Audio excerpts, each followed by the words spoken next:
Good morning, everyone. It's audible.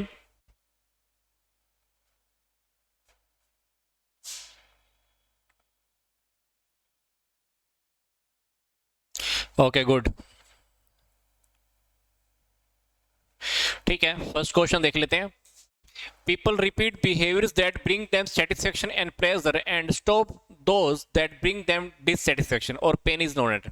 लोग ऐसे व्यवहारों को बार बार करते हैं जो उन्हें संतुष्टि और खुशी प्रदान करते हैं और ऐसे व्यवहार करना छोड़ देते हैं जिससे उनको डिससेटिस्फेक्शन या प्रॉब्लम पैदा होती है, उनको कष्ट प्रदान करते हैं. तो ऐसे नियम को हम क्या कहते हैं?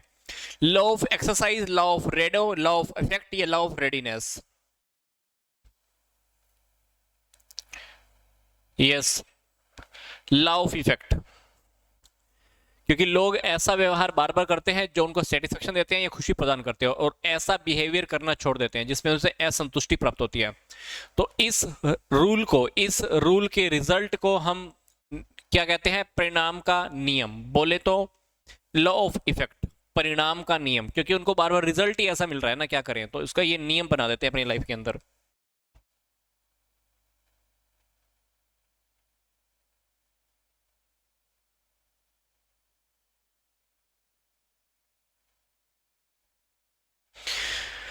Next one, after recession comes, मंदी के बाद क्या आता है? प्रोस्पेरिटी, डिप्रेशन, रिकवरी या स्टैग्नेशन, स्थिरता?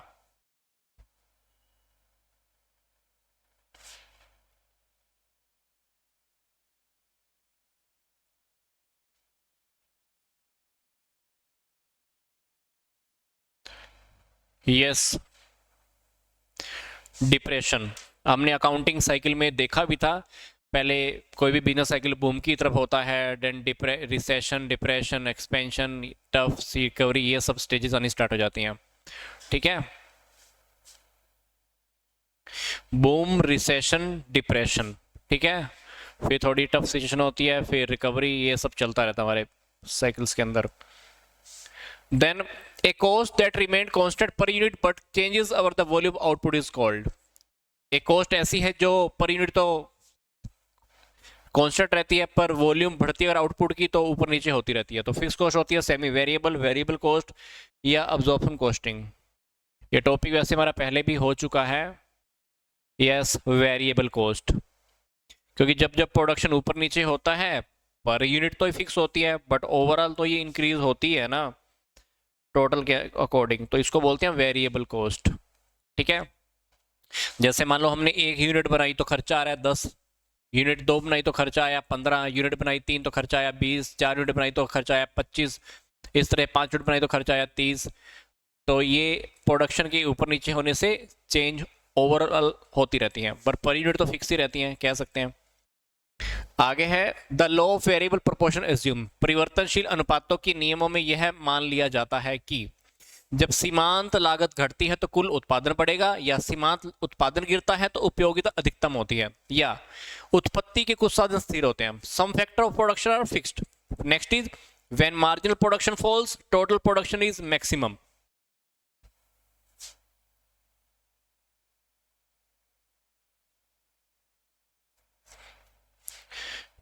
वेरिएबल प्रोपोर्शन का लॉ क्या एज्यूम मान लेता है? ये मानता है yes, exactly C, some factor productions are fixed.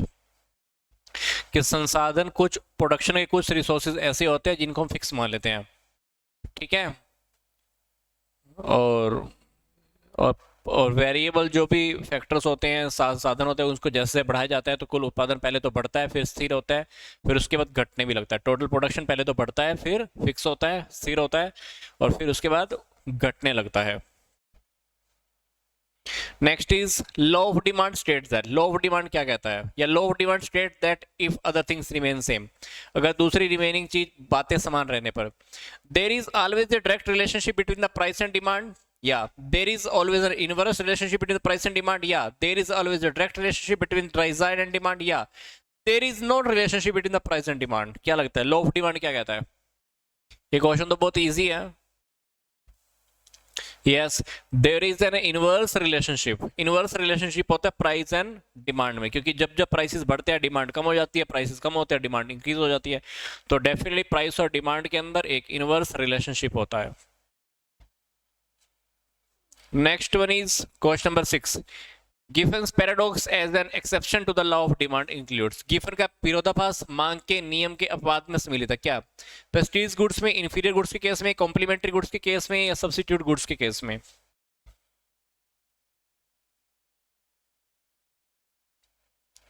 Yes, inferior goods. ठीक है, क्योंकि जो गिफिन का पैराडॉक्स है ना, वो घटिया वस्तुएं शामिल है। तो ये बताता है कि ये ऐसी वस्तु पे लागत होता है जब कीमतें, प्राइसेस अगर बढ़ते भी हैं ना, तो लोग इसे और भी ज्यादा खरीदते हैं। कीमत अगर बढ़ती है तो लोग इसे और ज्यादा खरीदते हैं, और कीमत का नेम और इसकी डिमांड और ज्यादा कम हो जाती है। लोग उसको घटिया समझते हैं ना, तो इसलिए। तो जैसे जैसे किसी पर्सन की मान लो इनकम बढ़ जाती है तो लोग उसकी डिमांड कम कर देते हैं। फॉर एग्जांपल, अगर आप सेल में जाकर गुड्स खरीदते हो, घटिया क्वालिटी की चीजें खरीदते हो, अब मान लो आपकी इनकम बढ़ जाए, तो आपको क्या लगता है, सेल्स में से चीजें खरीदनी पसंद करते हो? तो लगभग नहीं खरीदते हो। तो घटिया चीजें वही चीजें होती हैं कि अगर आपकी इनकम बढ़ जाती है ना, तो उनकी डिमांड कम हो जाती है। ठीक है, तो इनकम और डिमांड पे तो इनवर्स रिलेशनशिप होता है इसमें। तो inferior goods. Purchasing power parity theory was propounded by the Gustav Cassel in the year. Gustav Cassel के द्वारा क्रय शक्ति समता सिद्धांत वर्ष कौन से साल में प्रतिपादित हुआ था? 1922, 23, 21, 24? किसमें? यस, 1922। ठीक है,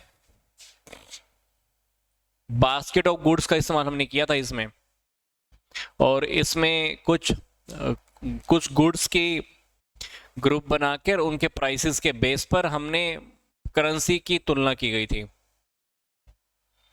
और इससे हमारी जो उत्पादकता होती है या जीवन निर्वाह स्तर कह लो, है ना, उसका भी हमने तुलना की थी इसके अंदर। तो 1932 है फिलहाल इसका आंसर।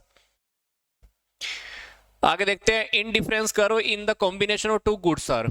इन डिफरेंस करो कौन से दो गुड्स की कॉम्बिनेशन में है? Complementary, substitute, not related with each other, ये related to different people.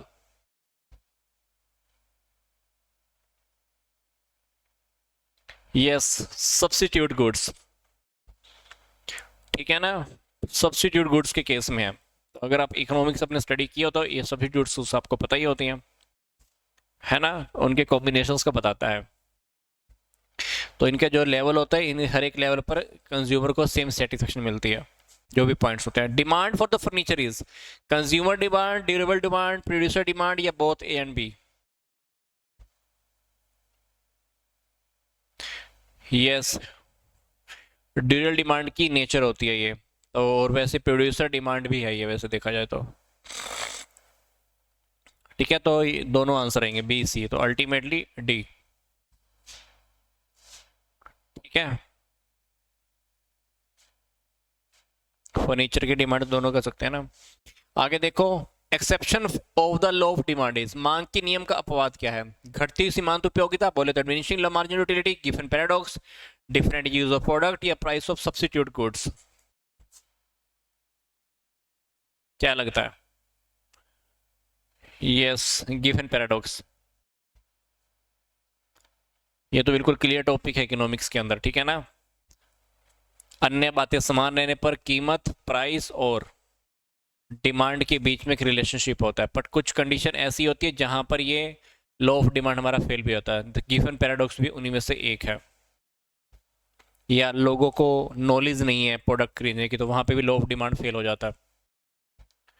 When supply of money declines then prices of goods, जब मनी की सप्लाई डिक्लाइन हो जाती है तो गुड्स के प्राइसेस इंक्रीज होते हैं, डिक्रीज होते हैं, कांस्टेंट रहते हैं, या none of the above? Yes, decreases. जब मुद्रा की सप्लाई, मनी की सप्लाई में कमी आती है ना, तो गुड्स की कीमतें भी कम होने लगती हैं, और जब मनी की सप्लाई बढ़ जाती है, लोगों के पास पैसा ज़्यादा आ गया, लोग खरीदेंगे तो कीमतें भी बढ़ेंगी, है ना। तो अन्य बातें समान रहने पर यदि मुद्रा के परिमाप में परिवर्तन चेंज आते हैं, तो मुद्रा के जो प्राइसेस हैं, मनी की जो वैल्यू है, उसमें मूल्य में भी परिवर्तन होता ही है। Question number 12, demand for comforts, आराम की वस्तुओं की मांग क्या होती है? हाईली इलास्टिक, इलास्टिक, इनइलास्टिक या none of the above? Demand for comforts,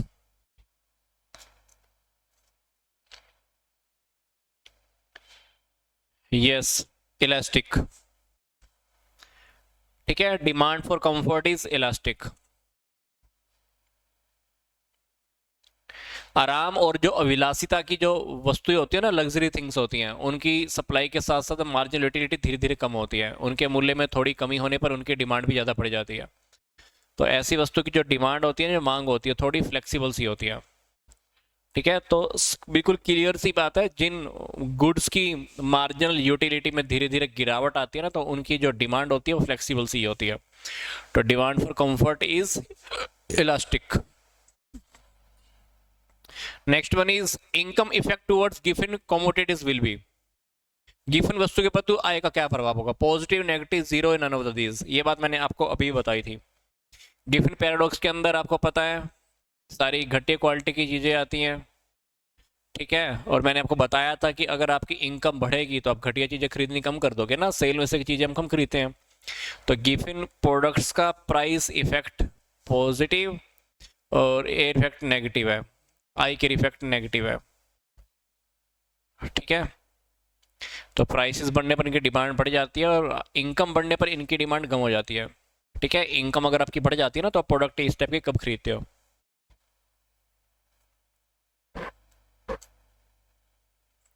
ठीक है, तो डेफिनेटली नेगेटिव इम्पैक्ट है, negative effect. Next one is the example of joint demand is. Joint demand का क्या एग्जाम्पल है? Ink and pen, newspaper and magazine, bus and train, या all of the above? है ना, जैसे जैसे पेन की डिमांड बढ़ती है, इंक की बढ़ती है, तो ये ज्वाइंट डिमांड कहलाएंगे इसको। ठीक है ना, ये एक दूसरे के पूरक है ना, कंप्लीमेंट्री चीजें हैं। Indifference curve are usually convex, concave, L shaped, vertical?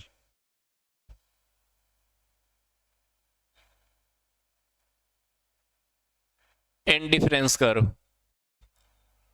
Convex होते हैं ना, यस, ए। देखा है ना, ऐसे ग्राफ होता है, फिर ऐसे बना होता है हमारा, तो ये शेप होती है। ठीक है,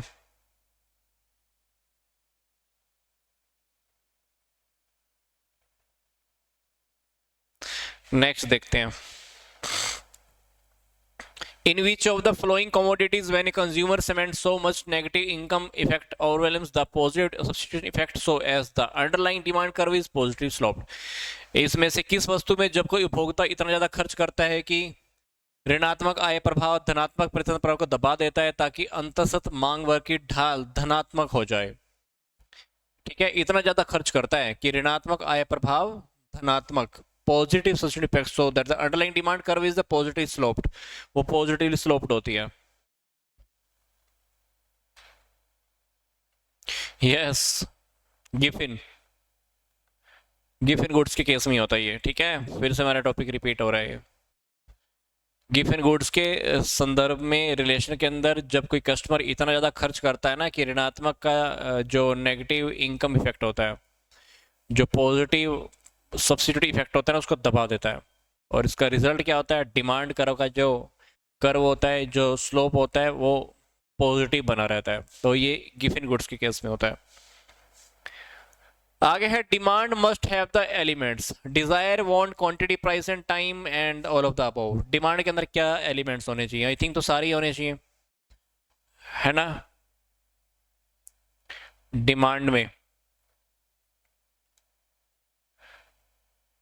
ठीक है, तो डिमांड करने के लिए सारी चीजें होनी बहुत जरूरी हैं, डीज। ठीक है, तो all of the above, yes. Desire, want, quantity, price, time, fix price, हम कितना खर्च करने के लिए तैयार हैं, हमारी जरूरत है कि नहीं है, फिक्स टाइम, ये वो सारी बातें आती हैं। Next one is kinked demand curve is related with. वैकुंठित किंग डिमांड कर्व किससे रिलेटेड है? मोनोपोली, डिस्क्रिमिनेटिव मोनोपोली, ओलिगोपोली या पेप्ट competition?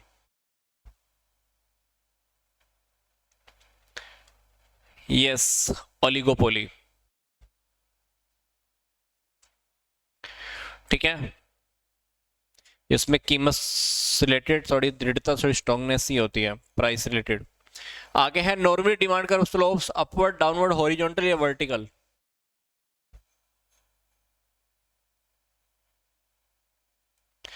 Yes, normal demand curve का जो स्लोप होता है वो डाउनवर्ड होता है, ठीक है, बी डाउनवर्ड होगा, ठीक है, ऊपर से नीचे और लेफ्ट से राइट की ओर नेगेटिव होता हुआ ढाल ऐसे, ठीक है। इसका रीजन क्या होता है, क्योंकि प्राइस और डिमांड के अंदर हमारा एक इनवर्स रिलेशनशिप होता है, प्राइस और क्वांटिटी कह लो, प्राइस से डिमांड कह लो। आगे है मांग शब्द का अभिप्राय मांगी गई उस मात्रा से लगाया जाना चाहिए जो निश्चित कीमत पर खरीदी जाती है। ये स्टेटमेंट किसने दिया, professor Penson, professor Boehm, professor J M Mill, जो प्रोफेसर मेयर से। दूसरा क्वेश्चन, मांग को प्रभावित करने वाले, डिमांड को प्रभावित करने वाला प्रमुख तत्व क्या है, वस्तु की उपयोगिता, वस्तु की कीमत, आय स्तर या उपरोक्त सभी।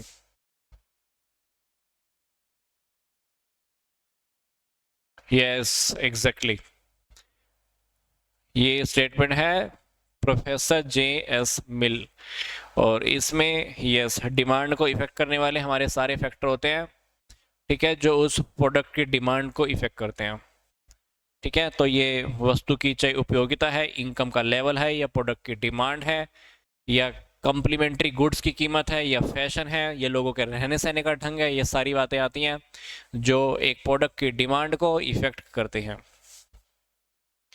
ठीक है। एक बार होल्ड करना।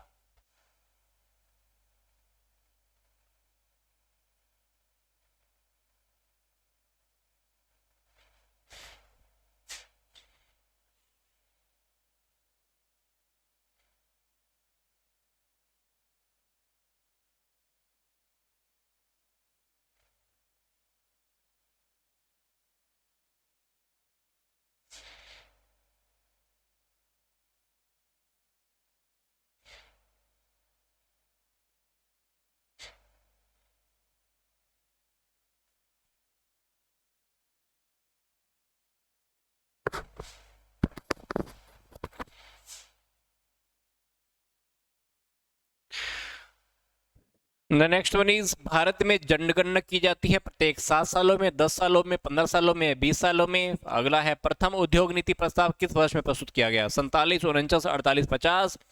छिपी बेरोजगारी किस क्षेत्र से विशेषता है, उद्योग, कृषि, व्यापार या यातायात।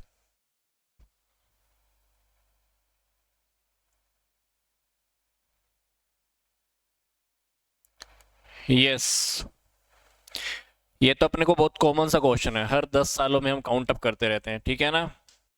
फिर प्रथम उद्योग नीति, फर्स्ट इंडस्ट्रियल पॉलिसी, किस साल लागू की गई थी, यस 1948। फिर छिपी बेरोजगारी कौन से एरिया से रिलेटेड है, यस एग्रीकल्चर से, ठीक है, बहुत सिंपल से क्वेश्चन थे ये।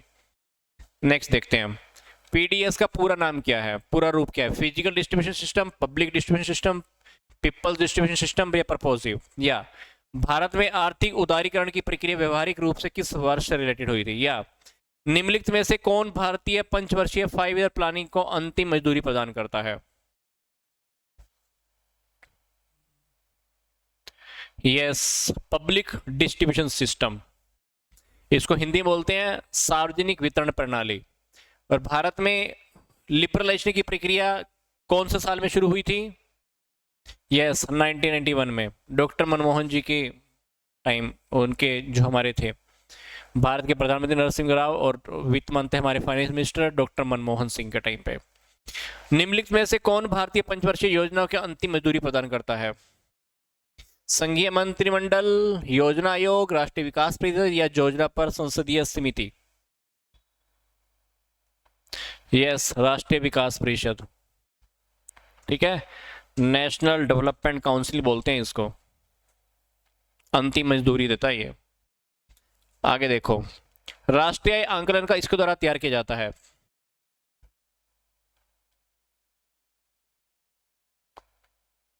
राष्ट्रीय आय का आंकलन, yes CSO, central statistical organisation, C option, केंद्रीय सांख्यिकी संस्थान, ये हमारा पहले भी आ चुका है। तो 3 मेथड यूज करते हैं, I method, income method, expenditure method, या इनकम और एक्सपेंडिचर मेथड, तीनों में से कोई भी मेथड यूज कर लेते हैं। आगे है, भारत की पहली पंचवर्षीय योजना किस पे आधारित थी, फिर किस अवधि के विश्व आर्थिक संकट को विश्वव्यापी मंदी कहा गया है? फिर वित्त आयोग संगठित किया जाता है प्रत्येक 3 साल में, 4 साल में, 6 साल में या 5 साल में? तो पहला क्वेश्चन देख लेते हैं कि भारत की जो पहली पंचवर्षीय योजना थी ये किसके ऊपर आधारित थी? Yes, C answer, Harrod Domar model. ठीक है, और किस अवधि के विश्व आर्थिक संकट को विश्वव्यापी मंदी का नाम दिया गया था? विश्वव्यापी मंदी, यस, 1929 से लेकर 33 तक, 1929 लेकर 33 तक विश्वव्यापी मंदी। तो इस टाइम पीरियड के बारे में जो कंप्लीट डिस्क्रिप्शन डिटेल दी हुई है वो दी है प्रोफेसर कीन्स ने। ठीक है, इसलिए केनियंस टाइम पीरियड भी कहा जाता है। तो इस टाइम पीरियड में क्या हुआ था, जो प्रोडक्ट की डिमांड थी वो बहुत ज़्यादा कम हो गई थी। आगे है, किस वित्त आयोग संगठित किया जाता है? वित्त आयोग संगठित किया जाता है प्रत्येक 3 साल में, 4 साल में, 6 साल में या 5 साल में? यस, ये सेक्शन 280 है हमारा भारतीय संविधान है ना, उसका सेक्शन 280 के अकॉर्डिंग हर 5 साल के अंदर हम हमारा वित्त आयोग संगठित किया जाता है। ठीक है, प्रत्येक 5 साल के अंदर। तो एक अध्यक्ष के सहित 4 सदस्यों की नियुक्ति कौन करता है? राष्ट्रपति करते हैं। तो प्रत्येक 5 साल में होता है ये। आगे देखते हैं, रोपाई फसलों में प्रमुख निर्यात मद कौन सी है? मसाले, चाय, रबड़ या कॉफी? यस, चाय। तो चाय के प्रोडक्शन में और एक प्रोसेस से गुजरना पड़ता है, इसलिए इसके सेल से प्राप्त राशि कुछ भाग एक कर योग्य होता है, कुछ भाग कर मुक्त भी होता है। फिलहाल चाय। कृषि क्षेत्र में बेरोजगार की प्रकृति कौन सी है? पूर्ण, अंशतः, छिपी हुई या इनमें से कोई नहीं? ये क्वेश्चन हमारा वैसे पहले भी आया था। ठीक है, सी।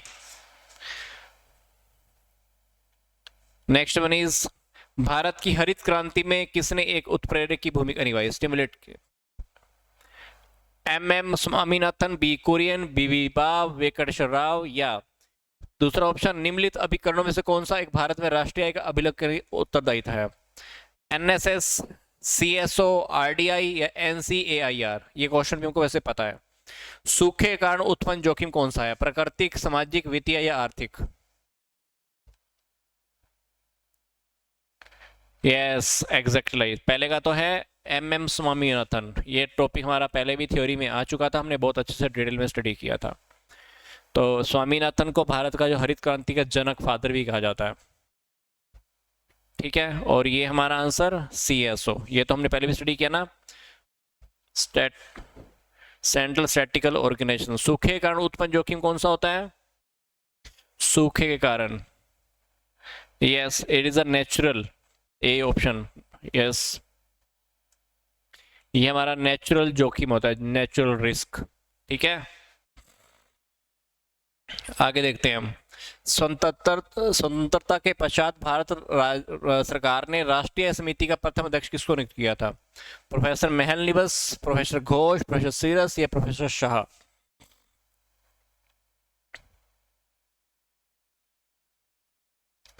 यस, महलनिबस को 1949 की बात है ये। ठीक है, राष्ट्रीय आय समिति का उसका गठन किया गया था तब। तो इसने अपनी पहली रिपोर्ट 1951 में प्रेजेंट की थी। ठीक है, और दूसरी 1954 में। और जो भी डेटा इकट्ठा करते हैं वो सीएसओ। निम्नलिखित में से कौन सा कथन सही है? M4 is equal to M3 plus डाकखारों की कुल जमा, M3 is equal to M1 plus बैंकों की कुल जमा, या M1 is equal to M2 plus M3 plus M4, या M2 is equal to M1 plus डाकघरों के बचत खातों में जमा? यस, सी। इसमें से कथन सत्य नहीं है ये वाला, सी। ठीक है, M1 क्या है? M1 मुद्रा की एक ना, मतलब संकुचित धारणा कह सकते हैं हम, जिसमें मुद्रा का सबसे लिक्विड या बहुत इजी वाला फॉर्म आता है। M1 के अंदर क्या आता है? M1 के अंदर जनता के पास जो भी करेंसी होती है या बैंकों के पास जो शुद्ध मांग जमा होते हैं या आरबीआई के पास जमा, वो आते हैं।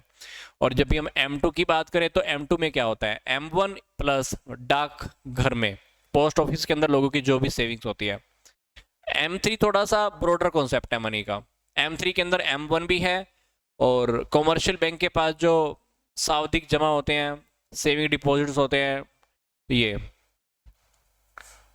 ठीक है, तो इसलिए ठीक है ना। तो M1 के अंदर सिर्फ जनता के पास जो भी करेंसी होती है या बैंकों के पास जो शुद्ध एग्जैक्ट जो डिमांड होती है, ठीक है, और आरबीआई के पास जमा, तो उस अकॉर्डिंग हमारा ये M1 गलत दिया हुआ है। आगे देखो, निम्नलिखित में से कौन सा राष्ट्रीय ऋण नहीं है, भविष्य निधि, राष्ट्रीय बचत पत्र, जीमा बीमा पत्र या दीर्घकालीन सरकारी बॉन्ड। यस, जीवन बीमा पत्र, ये नहीं है, ठीक है। आगे देखो, भारत में ढांचागत सुविधाओं के अंतर्गत सम्मिलित नहीं है, शिक्षा, ऊर्जा, बीमा या परिवहन।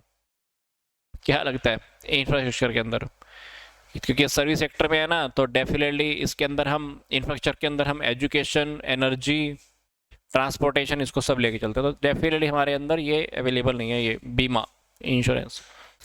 आगे है, एक वर्ष में देश के अंदर उत्पादित कुल वस्तुओं एवं सेवाओं में से यदि डेप्रिसिएशन को घटा दे तो हमें क्या प्राप्त होगा, सकल राष्ट्रीय उत्पाद, शुद्ध राष्ट्रीय उत्पाद, सकल घरेलू उत्पाद या शुद्ध घरेलू उत्पाद। या एक मूर्त अवस्था में, मुक्त अर्थव्यवस्था में राष्ट्रीय आय वाई होती है का अर्थ क्रमशः उपभोग, विनियोग, सरागारी और कुल आयात व कुल आयात। इसका मतलब क्या है, प्लस प्लस प्लस या plus plus plus minus minus X plus M, या plus plus plus export minus import, या plus plus minus G plus export minus import. तो एग्जैक्ट इसका मीनिंग क्या है, हमको ये दोनों क्वेश्चंस बताने हैं। यस,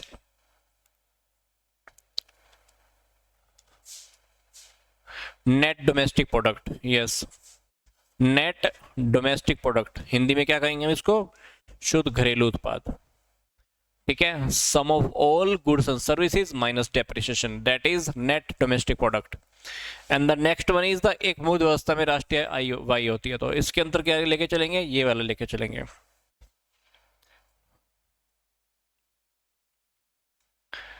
ठीक है। उपभोग, विनियोग, सरकारी व्यय, और फिर ये consumption, investment, government expenditure, so on. आगे है, एक मुक्त बाजार अर्थव्यवस्था में संसाधनों के वितरण का निर्धारण कौन करता है, ग्राहकों के मतदान द्वारा, केंद्रीय योजना प्राधिकरण द्वारा, ग्राहकों की प्राथमिकता के आधार पर, फर्म के लाभ के आधार पर। सेकंड क्वेश्चन इज, निम्नलिखित में से कौन सी वस्तुएं सेवाएं मुक्त व्यापार अर्थव्यवस्था द्वारा उपलब्ध नहीं कराई जाएंगी, सार्वजनिक परिवहन व्यवस्था, पेंशन, शिक्षा या राष्ट्रीय सुरक्षा। क्या लगता है,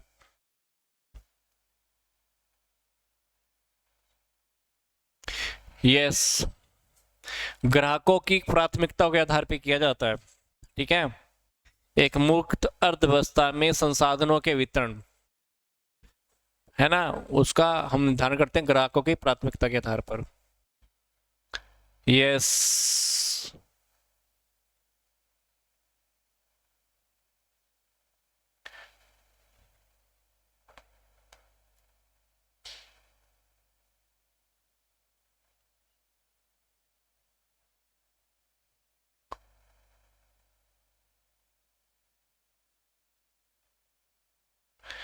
यस,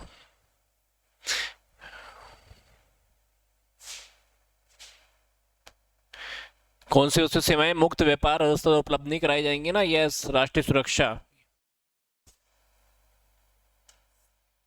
राष्ट्रीय सुरक्षा, क्योंकि जो होती है वो होती है हमारे पास सार्वजनिक परिवहन व्यवस्था, पेंशन, शिक्षा। और जबकि राष्ट्रीय सुरक्षा की बात करें तो एक सेंट्रल लेवल का टारगेट है, ये सेंट्रल लेवल का एक नियंत्रण का काम है, तो ये इसको मुक्त अर्थव्यवस्था में शामिल कर सकते हैं। तो हमारी डेफिनेटली हम राष्ट्रीय सुरक्षा की बात करेंगे। आगे है, यदि सरकारी व्यय 700 बढ़ा दिया जाए और कर भी 700 रुपये बढ़ा दिया जाए तो आय का संतुलन का क्या स्तर होगा, 700 रुपये घट जाएंगे, बढ़ जाएंगे, कोई परिवर्तन नहीं होगा, या 1400 से बढ़ जाएगा।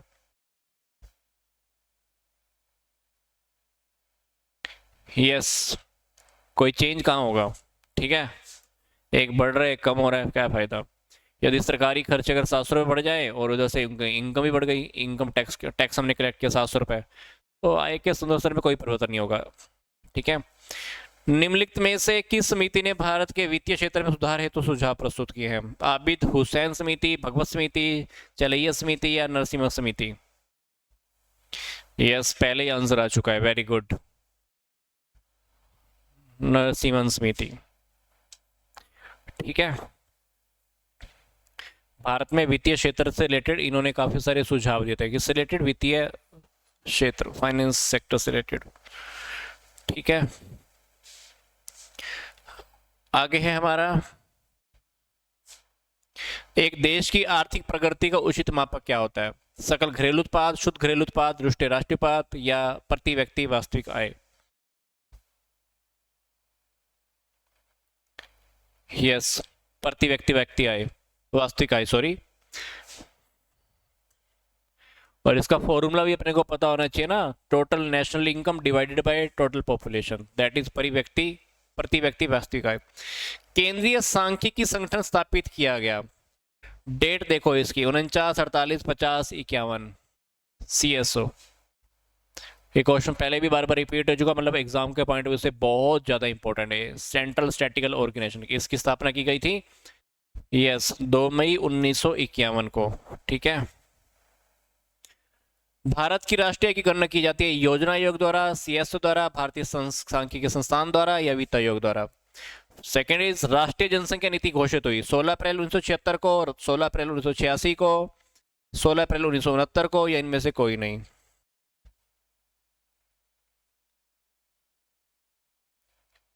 यस, केंद्रीय सांख्यिकी संगठन, CSO। राष्ट्रीय जनसंख्या नीति कब घोषित हुई?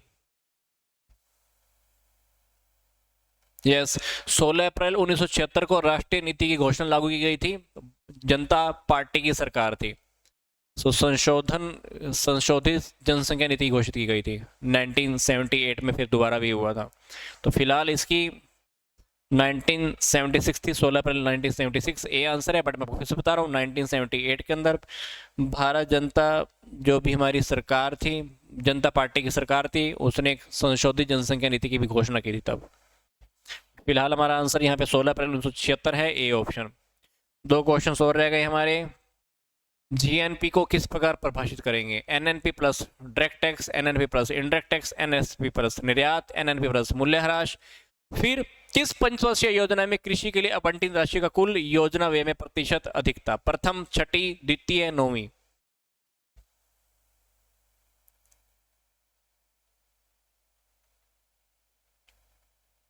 Yes, NNP plus depreciation.